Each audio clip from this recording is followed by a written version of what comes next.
Hello, and thank you for attending my session, Dashboards 101, taking your reports from static to dynamic. My name is Ryan Feyk-Miney. I work for the Office of Institutional Research at California State University, Northridge. I've been doing data work for about 10 years and have been working with dashboards for about 5 of those years since about 2016. So let's go. Here we go. All right, so just a quick preview of what we're going to be talking about here today. First, I'm going to be telling you what a dashboard is. It'll be fun, believe me. All right, then we're going to talk a little bit about how I and the people in my office got into dashboarding, followed by how using dashboards has actually made my job easier. At the beginning, I didn't think it would, but in some ways it really has. So after that, I'm going to be doing a live demo for adding dynamic elements to your data display. I've attended a lot of talks about dashboards and data visualization, and one of the things that irks me is where they spend a lot of time showing you cool stuff, but they don't tell you how to do it.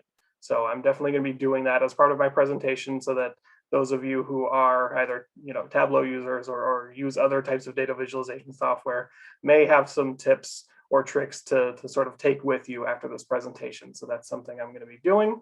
And then finally, we're going to be talking about some dashboarding principles and advice, just some tips that I've picked up during my time working on this stuff to hopefully help you going forward. All right, so a little bit more about myself before we get started. So as I said, I've been doing dashboards for about 5 years. My official job title is research analyst / lead data consultant. So I lead a small team of people in my office, and we call ourselves data consultants. So what that means is we help people get data, understand data, work with data. So whether that's in the form of just sending people reports, sending people data sets, helping people learn how to use our dashboards, or actually setting up dashboards for people, those are all things that are sort of in our purview that we do for people on a regular basis. So during my work, I've picked up a lot of strategies and different do's and don'ts for doing this kind of work. So without further ado, let's get into it. What the heck is a dashboard? Most of you know, well, it's the thing at the front of your car, or it's the place you go for data. But where did that word come from? I was always fascinated by that. And so as you can see on the screen, to get into what a dashboard is, we have to talk about, yes, horses. Not kidding. So back before the automobile, everyone used horses if they wanted to get around quickly. And some people would just ride on a horse, and other people would ride on carts or carriages with the horse in front. The problem with having a horse in front of you is they tend to kick things up. They kick up dirt, they kick up water, they kick up mud, they go dashing through the snow and kick the snow at you. So all that stuff that they kick up is called dash. And so I don't know how long it took, but at some point somebody had a really brilliant idea to put a board in front of his carriage so that some of the dash would be caught on it instead of hitting him in the face and getting his clothes all dirty. So there you have it. That is a dashboard. And so, after horses and when people, started developing automobiles, the dashboard kind of just remained as the thing that's in front of the driver. And so as automobiles became more technologically advanced, in front of the driver was a great place to put sort of technical readouts, fuel gauges, different indicators to sort of tell the driver how things were going with their automobile. And the further we've gone, the more sort of technical it's come. They've gone from being analog to digital. But the point is, it's sort of an information center. And even going past the car where that's the horseless carriage, but we took to the sky, no horses were ever involved in flying that I'm aware of.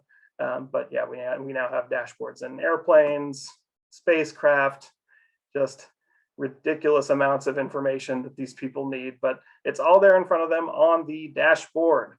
Okay, and so the dashboard, as we've come to understand it today, is basically an information center. It's a place where you can go to sort of get quick insights about whatever it is you're trying to look at. So whether that's how much gas your car has, whether your engine is failing, if that light comes on, or if you're monitoring a space launch, different things about the space shuttle that you need to know and sort of assess quickly. So a dashboard is an information center that gives you quick insights about your data, whatever that underlying data may be. All right, makes sense? Any questions? Just kidding. All right, so how I got into dashboarding and how Cal State Northridge got into dashboarding really all comes down to the year 2016. And since I know many of you work for the Cal State, if not all of you, we're talking about GI 2025. That is the graduation initiative that has sort of mandated us to decrease students' time to degree, so increase graduation rates and decrease opportunity gaps in those graduation rates by the year 2025. And those metrics will vary by campus, but everyone sort of has their goals, and the CSU system has its own goal.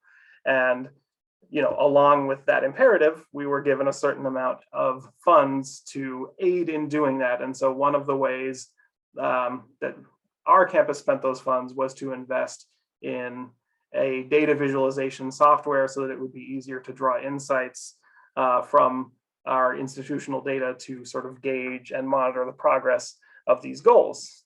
So the one that we went with is Tableau, and that is largely thanks to Fresno State. I believe it was the assistant director of Fresno State at the time was a man named Dimitri. And he was a major evangelist of Tableau and the things that it can do to transform your institutional data and make insights and just displaying data in general a lot easier than the way that they had been doing it before. And so, a lot of CSUs bought in after that, and we were included in that first-ish wave of CSUs getting in on that trend. So in 2016, our whole office got trained and learned how to use Tableau, and then we set about converting our reports. So we were using static web reports, and so our first task was to sort of learn how to convert those reports into dashboards. Okay, so just to give you an example of what that looked like at the time, here is our old web reports site called CSUN by the Numbers. All right, so if you were a person who wanted to get data on currently enrolled students, and let's say it was currently enrolled undergraduate students, and you want to know a race breakdown of our students, you would click, click, click, and then our site, there we go, will generate a report for you of our students by ethnicity and race. So there you have it. Very good stuff. The downside of this was that, yeah, it's a lot of clicks. You can kind of get lost in the clicks at a certain point. This is one of the simpler ones, but we had other reports that involved maybe 5 or 6 clicks. And so it was easy to get lost, and you had to go back and kind of reset to get where you were going. And so that was our first task, was to get these into Tableau dashboards. So this is what that report looked like when we put it into Tableau. So this is all current undergraduate students enrolled at CSUN. So we have a nice bar graph, we have a nice data table where you can get the information, and we also have a lot of filters. So instead of sort of having to click on each individual characteristic to get a report, you can just filter to what you need on this report. So if you wanted, female Pell Grant Latino students, then you could use your filters to sort of get what that number is, and it's broken down by college very nicely. And so that was how we got started. And at this point, we have lots and lots of dashboards. Each of these has different versions of these. So as you can see, we've been very busy converting our reports into dashboards and making new ones that didn't even exist before. So to that end, part of the work I was doing when we got into this was I was assisting people working on grants on our campus getting the data that they needed for their annual reports or for their grant proposals. And a lot of what those required were sort of breakdowns by race and gender, health status, lots of different stuff that when you're using our standard dashboards, you can get the information, but it's a little bit cumbersome and you have to do a lot of manual work to sort of write those numbers down. So my idea was, okay, what if we add a dynamic element to our dashboards where you can add a breakdown instead of just filtering? And that's where the build your own reports came from. So same information as what was in our standard reports, but I added some dynamic parameters here. So by default, because I think what people would ask for the most often was a gender by ethnicity breakdown. So we have ethnicity, gender, and usually they were interested more in percents than head counts. They wanted to know what percentage of our students were, female and white, for example. But if you wanted head count, we have a dynamic parameter here. We'll change it to that. If you're not interested in ethnicity, maybe you just want the grouped version that has traditionally underserved and better served, and you want that by Pell. There you have it. You can get a report that's dynamic with up to 2 real dimensions, but then you can also add other things via filters. So if you wanted ethnicity group, Pell Grant, and gender, you could sort of use the gender filter to get this for just female students. And there you have it. So the whole point of this is I wanted a way to make our dashboards more dynamic, and parameters is a really good way to do that, to add a quick dynamic element to your dashboards, and in specifically to the dashboards that are kind of reports that you would be sending people or reports that people would want to access. So that is where we're at. Back to the presentation. All right. So as I said, my whole goal, go back to presentation mode. All right. There we are. My whole goal was to make dashboards based on client needs. And so, like I said, my team of data consultants, we sort of serve the whole campus. And so people around campus will ask for data, and we'll take sort of, if we have a data request that we're getting very often, we'll say, okay, maybe we should make that into a dashboard. If not for the clients, then just for us to make our lives easier, so that when these things come up, as they invariably do every few months, we can go back to our dashboard, pull a new version of the report that's updated, and get that to them, as quickly as possible, rather than having to do it from scratch every time. So that was my impetus for building things in Tableau. And just a quick aside, our campus went with Tableau. The examples I'm going to be showing are using Tableau. Tableau is not the only data visualization software out there. It is actually kind of prohibitively expensive. And so there are a lot of different alternatives out there. Microsoft Power BI is an example of one that is free, and they all do a lot of the same stuff. So, any of the stuff that I'm describing here, any of these things that I'm showing you, can most likely be done in many, many different data visualization softwares. So don't think that I'm here just hawking Tableau. Definitely not doing that.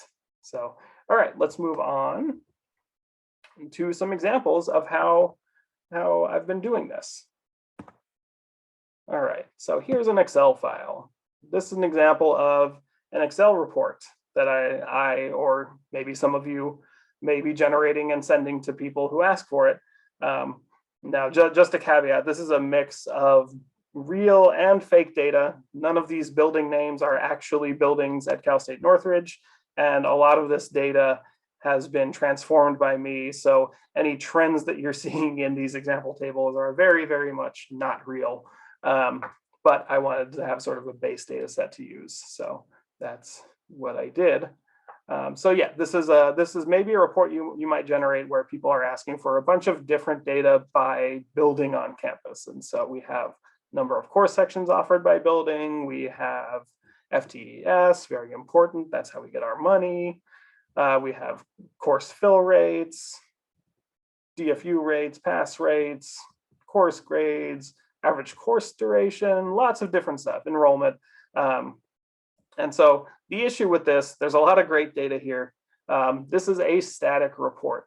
So the issue here is if you send this to someone and they say, oh, this is great, but can you also break it down by X, Y, and Z, or can you add this to it? And now you have this beautiful report you put together, and you actually had what they are asking for now in your original data set, but they didn't ask for it. So now you're going to have to go back to the drawing board and sort of remake these reports with what they need. Whereas if you had sort of a dashboard set up that you could plug and play these things into, you could, either point the client to the dashboard and say, actually, you can do that here, or you can just do it yourself and make your life easier and save yourself a lot of time by using a dynamic dashboard to generate these reports in a much more timely way. And that's something that has really made my job and my life easy, and my mental health better when it comes to working with some of this data. So let's see what this might look like. What am I talking about? Let's see what this might look like if we put it into a Tableau dashboard. All right. So this is my fake building utilization dashboard.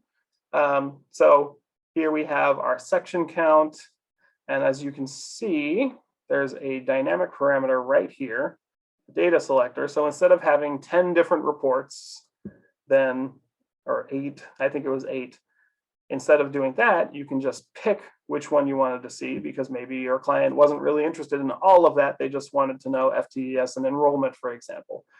So you can use this, get your FTES, get your enrollment, and they can see what they need to see a lot more quickly, and it's going to make your job a lot more easy if you can just point them to a dashboard where they can get this data themselves. Or, as I said, not everybody is dashboardy, not everybody is too data savvy, and so if this is just something that you use for yourself to make generating reports easier, that is okay too, and definitely something I do on a regular basis.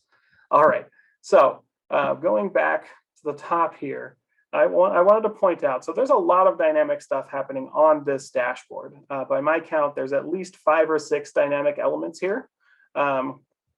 And so I am going to point them out. The first one is what I first talked about. We have our data selector, so you can have the report dynamically change depending on which data you're selecting. And as you see, I also have a section up here for campus area that updates dynamically when you change this parameter as well. So here it's West has the most sections, followed by North, South, and East. But if we talk about fill rate, that may not be the same. Oh, look, courses on the north side of campus are filling at a much higher rate than on the east side of campus. So that's just an example of another dynamic element. So what else do we have here? Well, we have filters.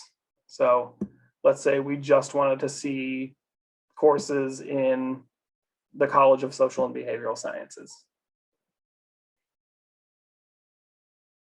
Okay, so we have a filter here, and now your report is dynamically just showing things in that college, not only here, but also, well, it should have been happening up here. My apologies.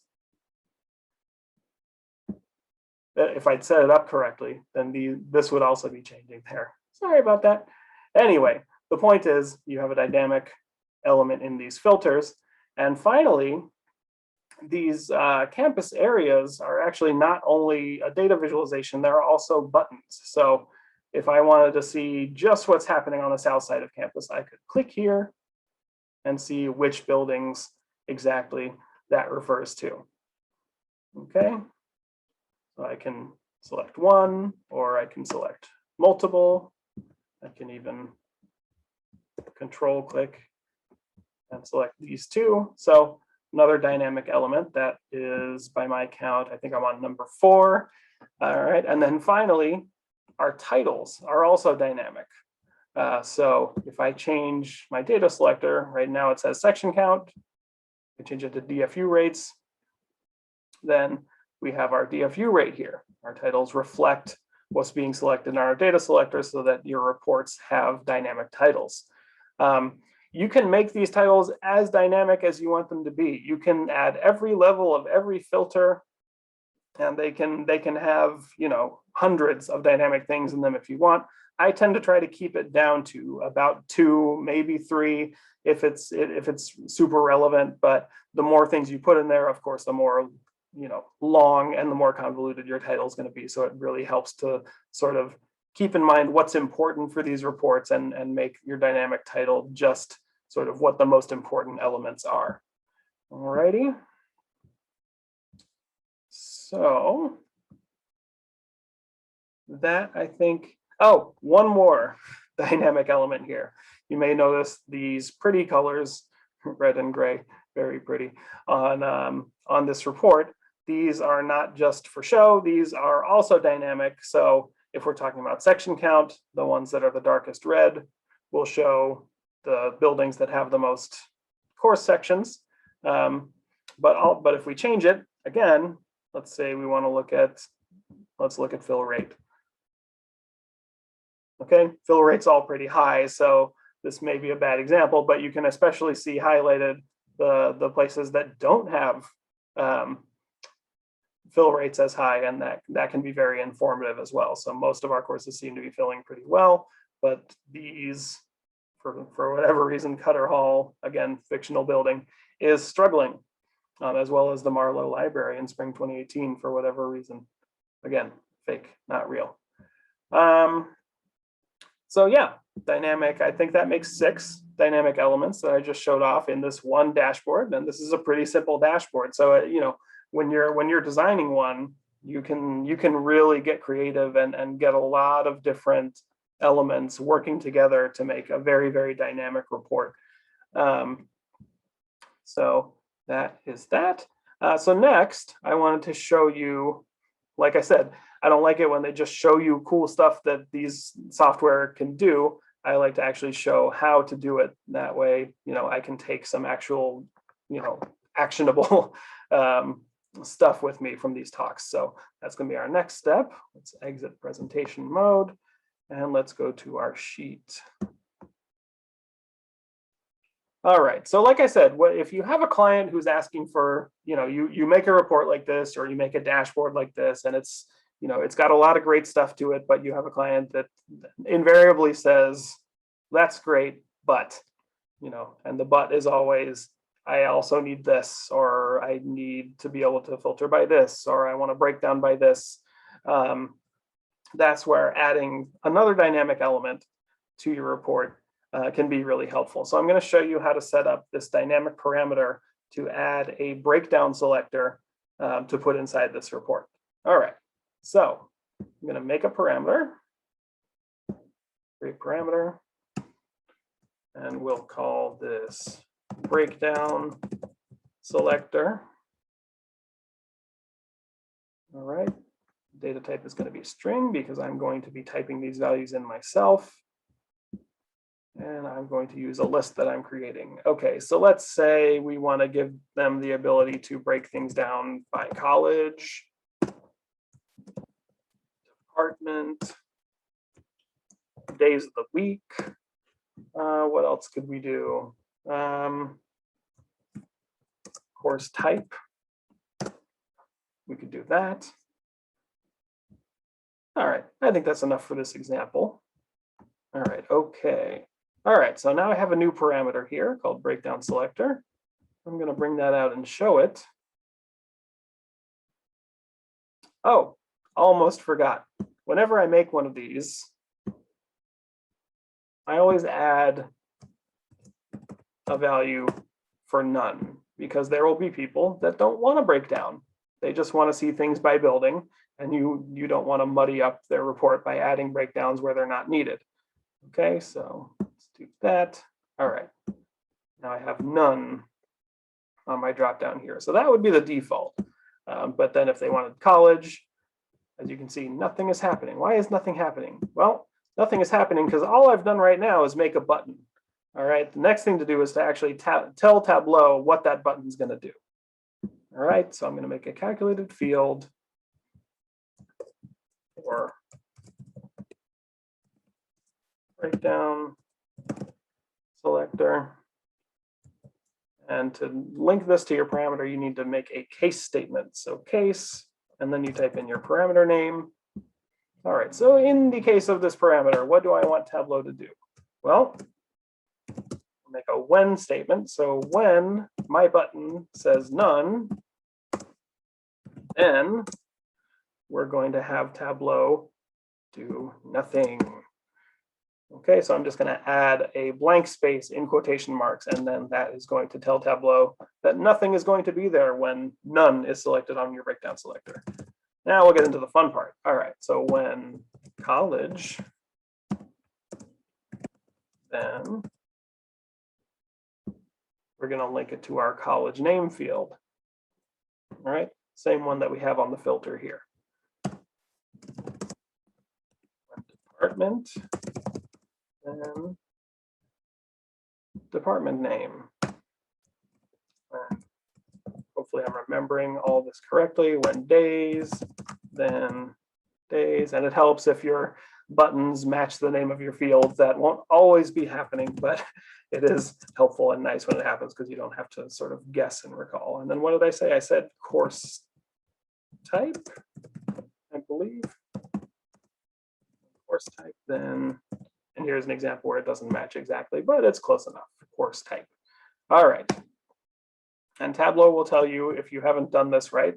I haven't. I need to make an end clause to tell Tableau that I'm done. All right. So now if I hit OK, we have a new field called breakdown selector, and this is where I'm going to put my breakdown. So similar to how you would do things in pivot tables in Excel, you can sort of nest things on Tableau. So on columns, I have my term, period description, and then on rows, I have my building. And so if we want to nest breakdowns inside of each building, then you want to bring your breakdown selector into rows. All right, so nothing happened. Why? Well, nothing happened because Tableau is doing exactly what I told it. So when my breakdown selector says none, there is no breakdown. Okay, it's here, but there's nothing there because we want to just see the report by building. All right, but if we change the breakdown selector to college, now, boom, we have a list by college of how many course sections were offered in each building. Very nice. Okay, if we want to make it even more complicated, we can do department. Okay, lots of different departments on our campus. All right, days of the week. And again, I'm not going to do this here because it would take too long, but you can change the order of things in your parameter. You can change the sort so that this would make a little more sense. Okay, a lot of you have seen something like this before, but you may want to do sort of Monday first, or maybe you would want to do the most common, sort of Monday, Wednesday, Tuesday, Thursday first, and then sort down from there, depending on which are the most and least common days. Anyway, you get it. All right, so we have a dynamic parameter here that people can use. So now if we go back to our dashboard, which is reading from this sheet, our breakdown selector is there. Okay, we need to add it to our dashboard.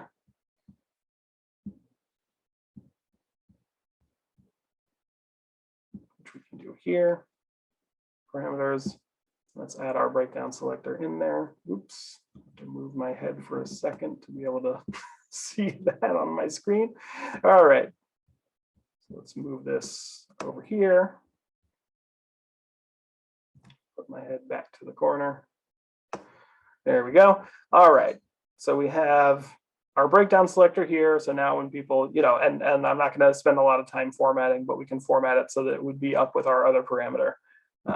Our breakdown selector is now here on our dashboard.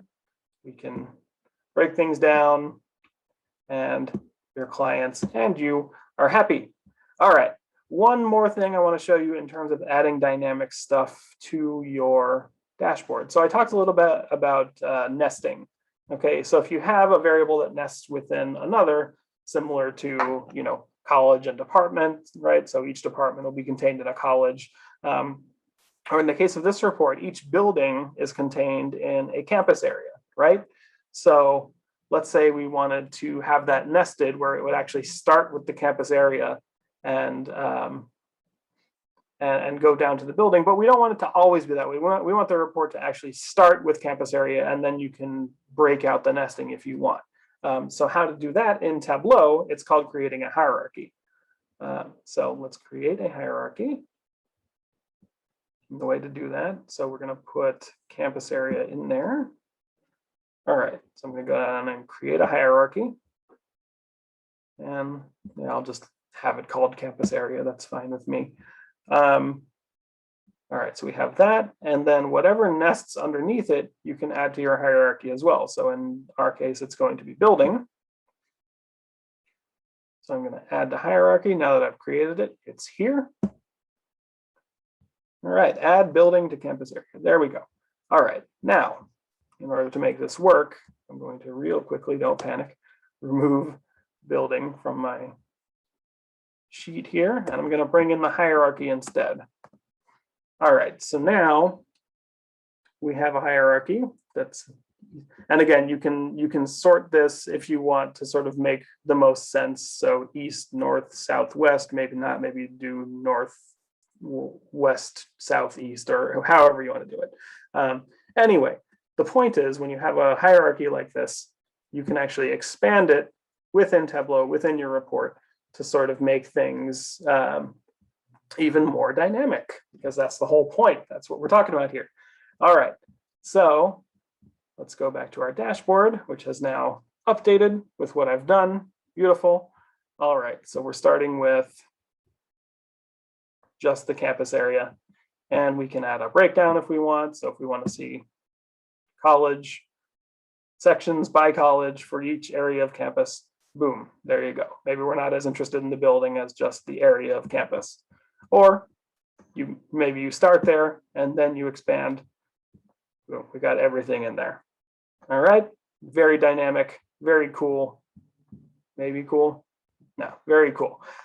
So now we have an even more dynamic report than the dynamic report that I created before. So it had, what was it, my count? 6 at the beginning, and now we've just added 2 more additional dynamic elements to this dashboard. So we have 8, possibly more if there's any that I missed, but at least 8 dynamic elements in this one dashboard, which is really pretty simple. It's just a data table and, a very small visualization of campus area. So that's just an example of how you can take a dashboard that's very simple, add a lot of dynamic stuff to it to, help it work for a lot of different people and a lot of needs that different people may have. All righty. Cool. All right, back to the PowerPoint. So that sort of ends the how-to portion of this talk. I hope that this has been useful to some of you. But yeah, it's pretty cool to sort of see this stuff in action. All right, back to my presentation. Oh, one more thing before I do that, actually. So just another example of hierarchies in our dashboards in the IR office. So here I'm going to revert. And that just resets the dashboard to take it back to the beginning. So, let's say, and again, example here, if you just want to see student counts here, you can set both of these dynamic parameters to none. Okay, so this is, and again, the percentage then becomes not very useful. Overall head counts, but I wanted to show you this. There's a hierarchy in here. All right, so this is everybody at CSUN. Hierarchy. All right, now we've got a report by college.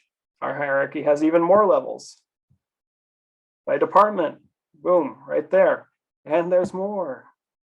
By major. So when you create a hierarchy, you can have as many levels of nesting as you have. So if we're talking about something that's even at the course level, courses can have even more. You can have a hierarchy with sort of like, 6 to 10 levels of this accordion. And so that's where hierarchies can get really cool and really useful, depending on how deep you want to look into your data. So you can start at the top and then add levels of complexity depending on what your needs are. Okay. Oops. So yeah, there you have it. All right, now back to the PowerPoint.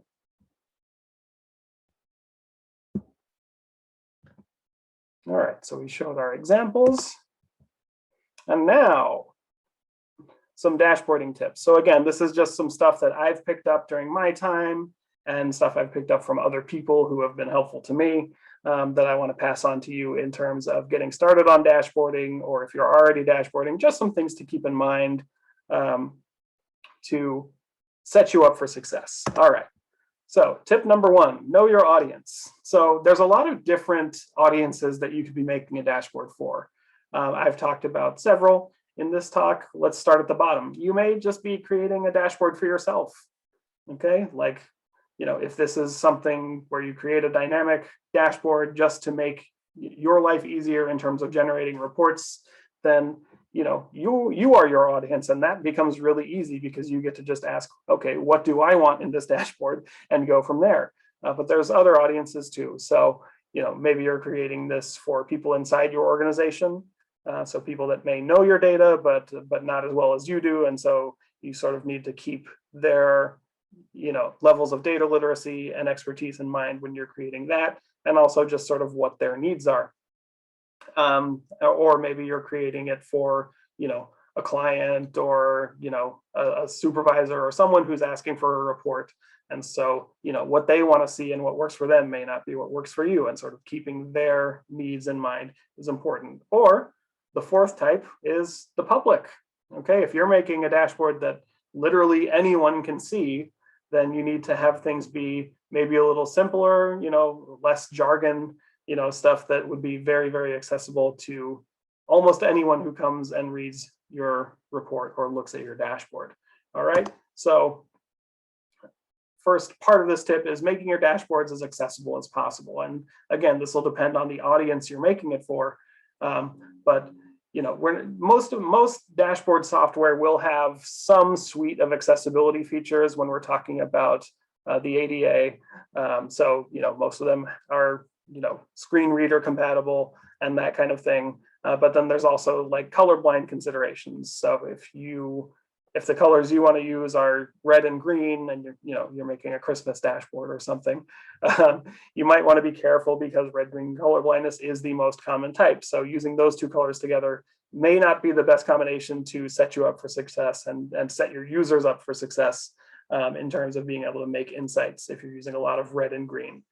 There are different things you can do to play with color hues and things like that. To certain types of red are compatible with certain types of green. You just have to be careful. And there are definitely professionals on your campus who do this kind of work that can give you lots of different advice on how to do that.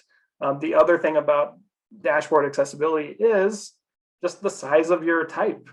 Okay, so you don't want to have teeny tiny little numbers that people aren't going to be able to read, and therefore they just kind of go away from your dashboard because they're like, well, I can't read this. I need a magnifying glass to be able to read these numbers. And so yeah, making sure your type is large enough that anybody can read it, and making sure that your data are not so squeezed together that people can't read it. That all goes into sort of making your dashboards accessible. All right, next, keeping the goals of your users in mind. So as I said, depending on who you're making a dashboard for, they're going to have different goals. Like I said, if you're making this for yourself, you know exactly what your goals are, and you can make your dashboard exactly the way you want it, and that's great, but that's not always the case. You have to keep sort of what they need the report for. And so, if somebody's looking at this who works inside my organization, what questions are they going to be using it to address?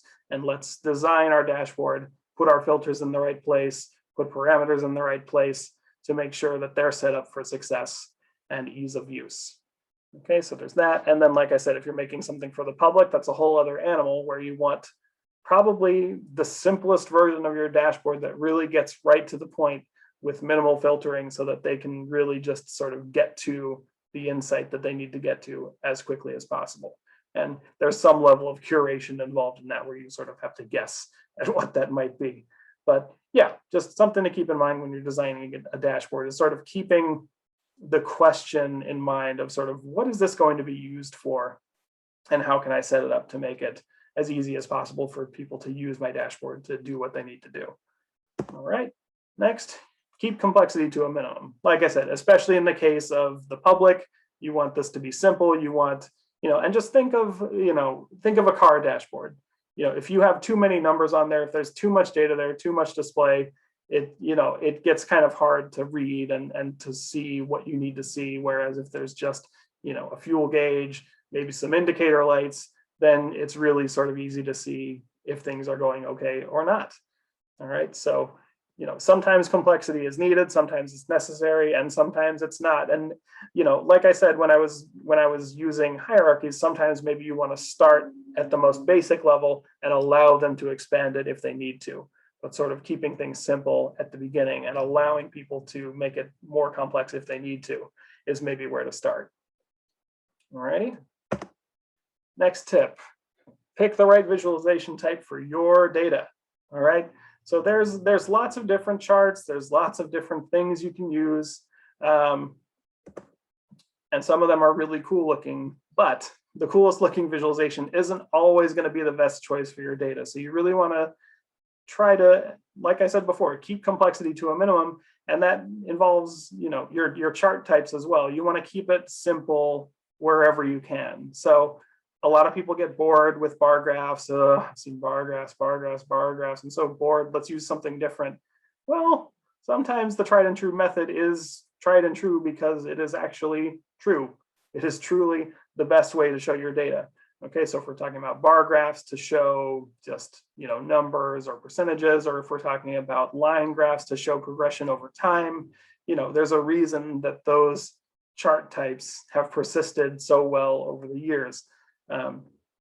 So sometimes creating a really cool heat map or a tree map or a bullet chart, there's lots of different cool stuff that may be the best thing to do for your data, but don't do it just to do it. Make sure that it makes sense in context and actually is the best way to show your data. And sometimes, and as I said, more often than not, a bar graph is probably going to be your best bet. Unless you can really make a case for why this other chart type does a much better job of making your point. All right. All right, I talked about line graphs. So just a real quick point about showing data over time. Keep time on the x-axis. That means your horizontal axis is time, so that you can track it across rather than down. And let me just show you an example of why that's important. Go back here. I made a little chart. All right, here we go. So we have our campus area. We have, we're still using section count and sort of tracking how that is over time. So, reading from left to right is kind of what we do. And so when we see a line like this, it's connected, and that shows us that this is the progression of a certain thing and that these points are all connected by our line.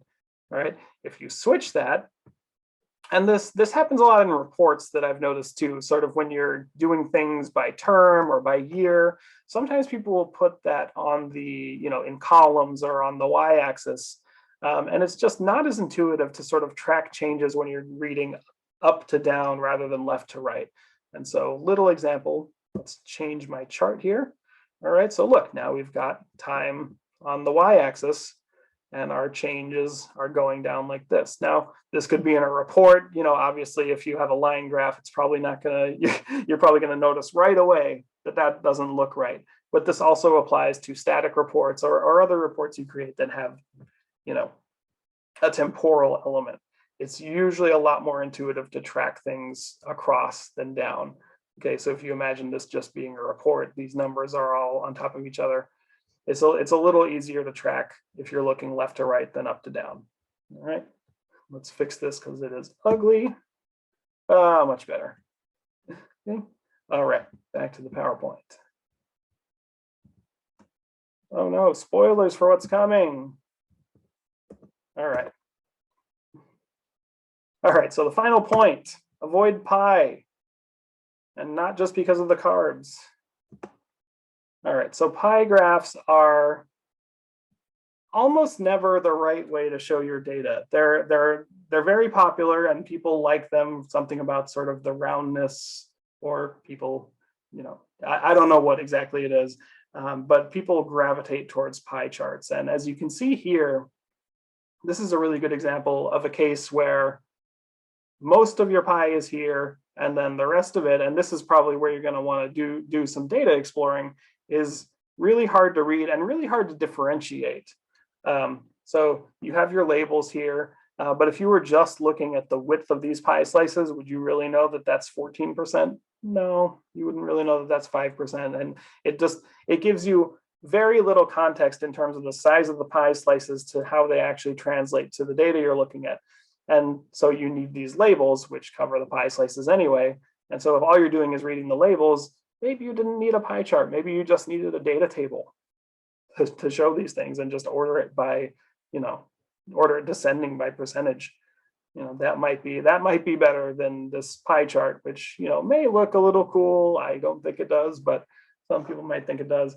Not the best way to show your data. If you're showing more than about 4 slices in your pie, you're probably better off using a different chart type. Okay, another example of this. Woo, that's an ugly pie. So again, this is all 50 states, and I believe it's population. Not sure why the creator of this chart wanted to make it a pie.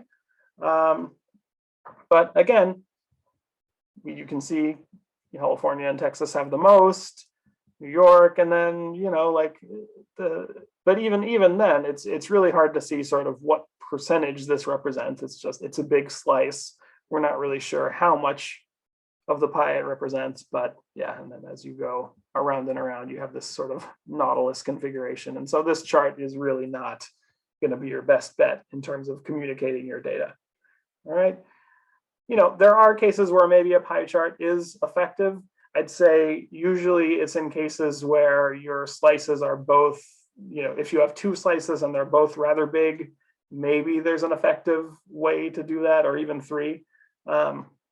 But like I said, since it's hard to sort of get the width of a slice and sort of get a real sense of what that means, it's probably better to just either, like I said, put it in text or find a different chart that shows it a little bit better.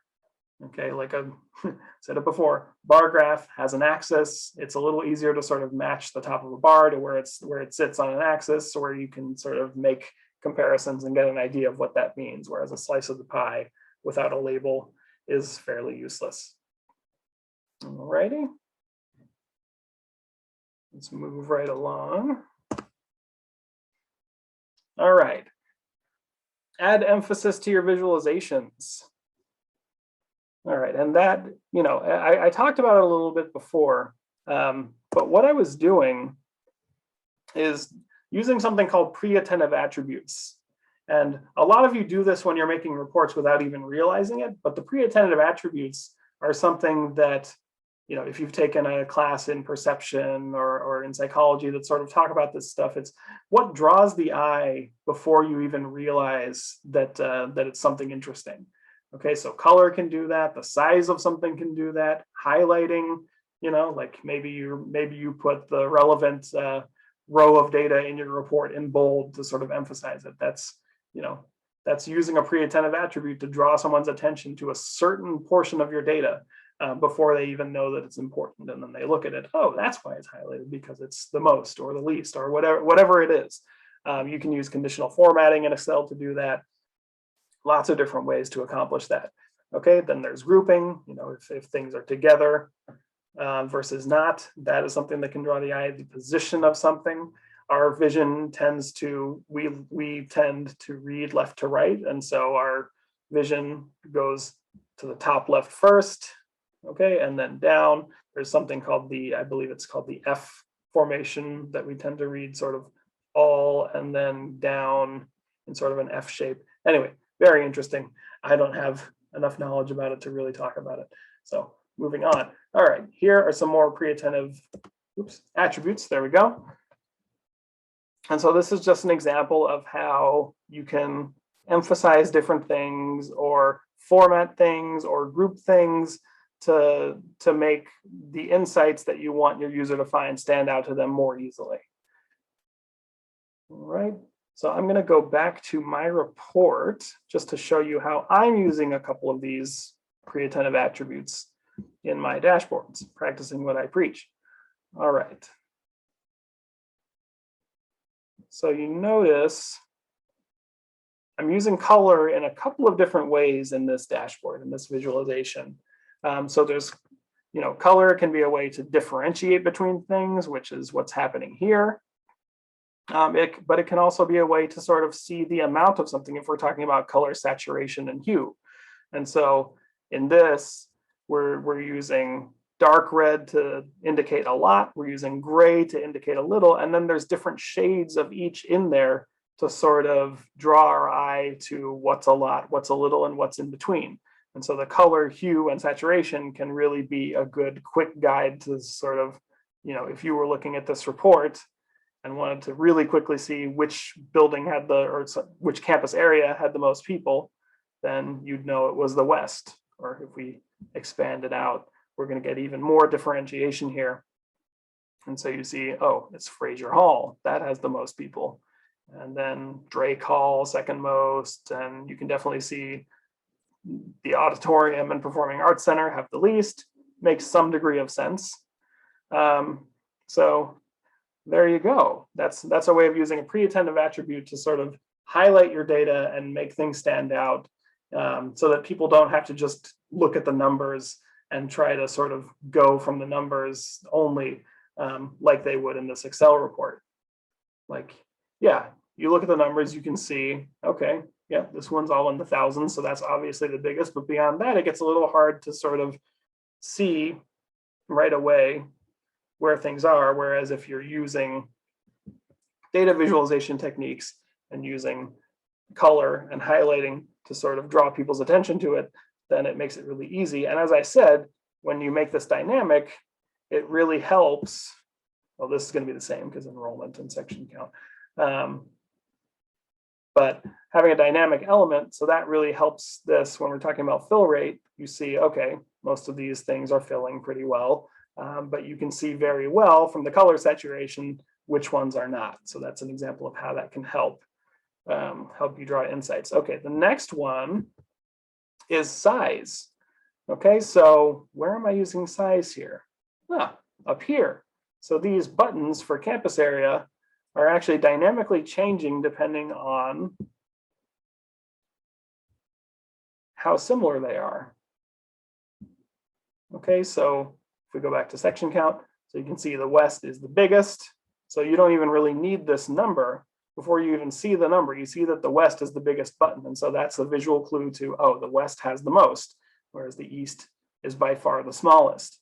All right, and then the size of those boxes will change depending on what we're looking at here.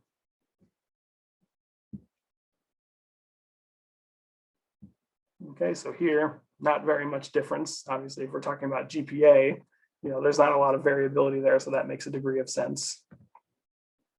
Okay, but yeah, so using size can definitely, when there is a difference, when there is a very appreciable difference, can clue you in there. All right, what else did we have? Highlighting, grouping, position. Yeah, I think the main ones I was using on there were color and size. Okay, so just keeping those pre-attentive attributes in mind to when you're designing your dashboard, help your users gain their insights as quickly as possible. Because when you're looking at a dashboard, the key is to sort of gain an insight within a matter of seconds. So to be able to see the information very quickly. Think about your car. All right, you can look, see how much gas you have in very, very little time. So same principles apply to data dashboards. You want them to be able to look at it and not have to look at it for a super long time to figure out what they wanted to see. All righty, next principle. Using totals. Okay, totals can be a very, very good thing to add to your visualization because they add some context. If your total is very illustrative of sort of an overall trend, whereas looking at things in a more granular fashion might be a little convoluted, they can be great. But you don't want to use them just to use them. You want them to actually be instructive and informative. Okay, and you may be thinking, well, Ryan, you actually put totals into a report where they didn't need to be. You are absolutely correct. I did it to illustrate this point. Okay, so as you can see here, we have data by term and also a grand total. And the grand total is really not going to tell you very much beyond just sort of what's the most and what's the least. But if we're interested in tracking changes over time, which usually you are, when you're talking about term data and showing multiple terms at the same time, you probably don't need the totals because they're not going to actually help you with that story. Maybe the grand totals at the bottom that show you per term, but probably the grand total for each building, not going to be super instructive for what we're trying to use this report for. Well, my alarm just went off, which means I have 5 minutes left. Okay, I think we're in good shape. But yeah, the point here is your totals can be distracting or even useless. If they're very useful, I would recommend, there we go, moving them to the front of your report. Okay, so the total is where you start, and then you look at the granular data. In this dashboard, probably not so much. I would probably just get rid of it. Okay, so that's our row grand totals. Let's get rid of that. And we're probably better served by just looking at our column grand totals. So yeah, totals are good, but you don't always need them. And if they're going to distract from the point you're trying to make with your report or your dashboard, probably best to leave them out. All righty. To our PowerPoint.